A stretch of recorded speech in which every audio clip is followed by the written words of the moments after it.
दोस्तों आज का वीडियो बहुत ही खास और महत्वपूर्ण है। आप सभी को इस वीडियो की आवश्यकता थी और ये वीडियो आ भी गया है। और यहाँ पे आप सभी चाहते हैं कि आपके ऊपर 498 का केस हुआ है तो आपको ज़्यादा प्रताड़ना नहीं सहनी पड़े। आपके सामने है जो ऐसी कोई भी मुसीबत ना आए, पुलिस की प्रताड़ना से भी आप बच सके और पूरे केस के ट्रायल से आप बच सके। इसके लिए आपको क्या करना होगा तो ये पूरी जानकारी मैं आपको बताने वाला हूँ। माननीय सुप्रीम कोर्ट का बहुत ही महत्वपूर्ण ऐतिहासिक फैसला है, अहम फैसला है। इसके जरिए से आपको बहुत कुछ सीखने को मिलेगा। आपकी लाइफ के अंदर आपके ऊपर 498 का केस हुआ है तो ये जजमेंट, ये माननीय सुप्रीम कोर्ट का फैसला बहुत ही काम आने वाला है। तो आपको करना क्या है, वीडियो को बिल्कुल अंत तक देखना है, तभी पूरी जानकारी समझ में आएगी। जिनके ऊपर भी 498 का केस हुआ है या फिर जिनने 498 का केस किया है, सभी के लिए वीडियो बहुत ही महत्वपूर्ण है, इसलिए अंत तक बने रहना है। और ये आपका अपना चैनल है, इसको अगर आप अब तक सब्सक्राइब नहीं करे हैं तो पहले आपको सब्सक्राइब भी करना है और बेल आइकन को भी दबाना है। तो चलिए शुरू करते हैं। तो वेलकम दोस्तों, मैं हूं आपका अपना एडवोकेट जितेंद्र। दोस्तों आज के समाज के अंदर बहुत ज्यादा झूठे केस आ रहे हैं। जब पति पत्नी का डिस्प्यूट होता है, पत्नी पति से अलग हो जाती है तो पति के ऊपर सर्वप्रथम केस करती है, तो वो केस होता है आईपीसी 498 का और साथ में 125 सीआरपीसी का भी होता है। पर आज के वीडियो के अंदर अपन बात कर रहे हैं आईपीसी 498 का। तो इस केस से बचने के लिए पति लोग क्या करते हैं, इसमें सबसे पहले हरासमेंट आता है तो वो होता है पुलिस के जरिए से। यानी कि पुलिस है जो तरह तरह की धमकियां देती है, इन्वेस्टिगेशन के अंदर है जो बहुत ज्यादा लोगों को प्रताड़ना सहनी पड़ती है, उनकी अरेस्टिंग भी हो जाती है, उनको जेल की हवा खानी पड़ जाती है, उनकी एक इज्जत होती है, एक रेपुटेशन होती है, समाज के अंदर उनकी छवि होती है। अगर पुलिस ऐसा बर्ताव करती है, उनको अरेस्ट कर लेती है, उनको जेल हो जाती है, उनको हवालात में जाना पड़ जाता है, उनको लॉकअप में जाना पड़ जाता है, तो ऐसी कंडीशन के अंदर उनकी जो छवि है, उनकी जो एक इमेज है, उनकी जो एक रेपुटेशन है वो डाउन हो जाती है। क्योंकि इससे क्या है कि उनकी छवि के ऊपर बहुत ज्यादा फर्क पड़ता है। लोग है जो तरह तरह की बातें उनके प्रति बनाते हैं, उनको एक क्रिमिनल लोग दिखा देते हैं कि ये गलत है।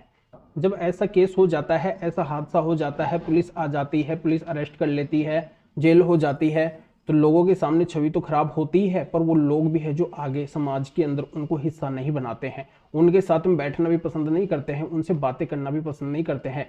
ऐसी कंडीशन हो जाती है। अब ये बाद की बात है, जब फाइनल रिजल्ट आता है तब पता चलता है कि केस सच्चा है या फिर झूठा है।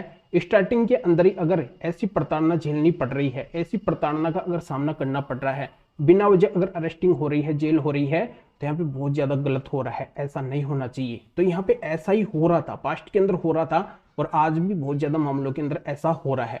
तो इसके ऊपर माननीय सुप्रीम कोर्ट ने Arnesh Kumar versus state of Bihar के नाम से जजमेंट दिया था।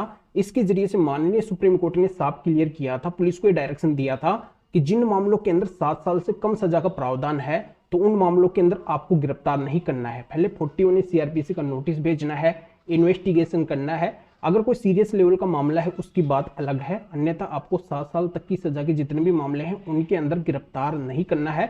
तो 498 सेक्शन में तो केवल 3 साल तक की सजा है, तो इसमें तो गिरफ्तारी बिल्कुल भी नहीं बनती है। फिर भी लोग क्या करते हैं कि इस जजमेंट की सहायता नहीं लेते हैं जो माननीय सुप्रीम कोर्ट ने Arnesh Kumar versus state of Bihar के नाम से दिया। लोग क्या करते हैं, अगर अभी भी 498 का केस हो रहा है और सिंगली सेक्शन है, जिन सेक्शन के अंदर केवल 7 साल से कम सजा का प्रावधान है, तब भी लोग क्या करते हैं कि एंटीसिपेटरी बेल के लिए जाते हैं, अग्रिम जमानत के लिए जाते हैं। और यहाँ पे उनके सामने एक बहुत बड़ी मुसीबत आ जाती है। जिस चीज की उनको आवश्यकता नहीं है तो वो चीज भी अगर वो फॉलो कर रहे हैं, देखो उनको नॉलेज नहीं होती है, इस वजह से उनको जाना होता है। तो यहाँ पे मेरा साफ ये कहना है कि जिस चीज की आपको आवश्यकता नहीं है तो उस चीज के अंदर आपको नहीं जाना है। जब माननीय सुप्रीम कोर्ट, देश की सबसे बड़ी कोर्ट, उसने मना किया है कि पुलिस ऐसे मामलों के अंदर गिरफ्तार नहीं कर सकती है, 498 सेक्शन में आपको गिरफ्तार नहीं कर सकती है, इस सेक्शन के अंदर आपको कोई भी एंटीसिपेटरी बेल लेने की आवश्यकता नहीं पड़ेगी। तो नॉर्मल मामलों के अंदर बेल की आवश्यकता नहीं पड़ती है, तो क्या ऐसे मामले के अंदर बेल लेनी चाहिए फिर नहीं लेनी चाहिए? नहीं लेनी चाहिए, क्योंकि यहाँ पे जब माननीय सुप्रीम कोर्ट आपका साथ दे रही है तो आपको फिर बेल लेने की कहां से आवश्यकता पड़ गई है? तो इस मामले के अंदर पति बहुत बड़ी गलती कर देते हैं। आईपीसी जब 498 का केस उनके ऊपर होता है तो हाईकोर्ट चले जाते हैं, एंटीसिपेटरी बेल की एप्लीकेशन वहां पे फाइल कर देते हैं, पर हाईकोर्ट के द्वारा उनके ऊपर एक बहुत बड़ी कंडीशन लगा दी जाती है कि यहाँ पे आपको बेल तो मिल जाएगी पर आपको आपकी पत्नी को रखना पड़ेगा, उसको मान सम्मान से आपको अपने साथ में रखना पड़ेगा। तो आप बताओ, जब उनकी पत्नी गलत है तो वो कैसे रख सकते हैं? यह है जो एक बहुत बड़ी कंडीशन पति के सामने आ जाती है कि यहाँ पे बेल तो मिल रही है, पर एक एक्स्ट्रा मुसीबत है जो उनके सामने आ रही है कि अब इस गलत पत्नी को भी उनको साथ में रखना पड़ेगा और 498 का केस भी है जो उनके ऊपर चलता रहेगा। तो यहाँ पे पति क्या करते हैं कि अंत में मामला पहुंचा देते हैं माननीय सुप्रीम कोर्ट के सामने। तो इस मामले को गहराई से देखने के बाद माननीय सुप्रीम कोर्ट का इस मामले के ऊपर साफ ये कहना होता है कि अगर इस तरीके से कोई एंटीसिपेटरी बेल के लिए आ रहा है तो उसके ऊपर इस तरह से कंडीशन नहीं लगाई जा सकती है। तो नीचे कोर्ट के द्वारा जो भी डिसीजन दिया गया उसको है जो माननीय सुप्रीम कोर्ट के द्वारा खारिज कर दिया और यहाँ पे पति को बेल भी दे दी गई। तो जानकारी हमें समझ में आ गई होगी कि जिस चीज की आपको आवश्यकता नहीं है तो वो काम आपको नहीं करना है। इस जजमेंट के जरिए से ये आपको सीखने को मिला है। तो इस जजमेंट की डिटेल आपको इस वीडियो के डिस्क्रिप्शन के अंदर मिल जाएगी। तो आपको क्या करना है, वीडियो को लाइक करना है और शेयर भी करना है जो और लोगों तक ये जानकारी पहुंच सके। तो वीडियो देखने के लिए आप सभी का बहुत बहुत धन्यवाद।